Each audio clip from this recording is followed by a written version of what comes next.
done about it. Kim? Well, Joanne and Diana, part of the problem is Dearborn Heights actually sits at the lowest point around here. That's why all of the water comes down to this area, and also why you have problems like we have behind me here with the flooded freeway. And it's also why the mayor knows something needs to change.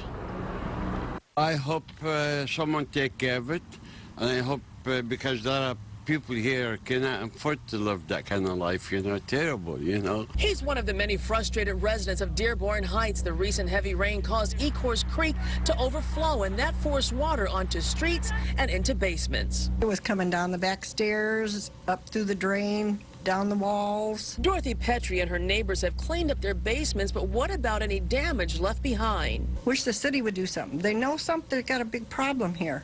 We need to get this fixed. The mayor of Dearborn Heights points to a study that was being worked on by the U.S. Army Corps of Engineers. The study came about after Dearborn Heights sued Wayne County, blaming their drainage system. And the plan would hopefully persuade Congress to pay for most of the $136 million cost to make improvements through a number of cities to prevent such flooding. But federal funding for the study itself has dried up.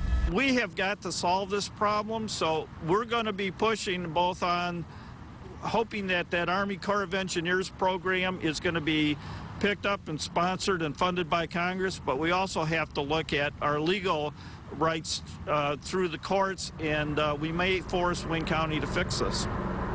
And a spokesperson for Wayne County's Public Services Department says they are pushing for the funding because the hope is that the federal government will pay for most of the improvements. Remember, there's a price tag of $136 million on those improvements. In the meantime, the mayor of Dearborn Heights, he wants to suggest to his homeowners living in the area here, he actually wants to encourage them, if you have any damages as a result of this flooding, file a claim through his office. He says you can call there and they'll give you the information, but he says you must file that claim within 60 days. Reporting live in Dearborn Heights, Kimberly Craig, 7 Action News. Joanne, back to you. Good advice there, Kim. If funding, by the way, is approved to complete the study, how soon do you think we could see any changes made?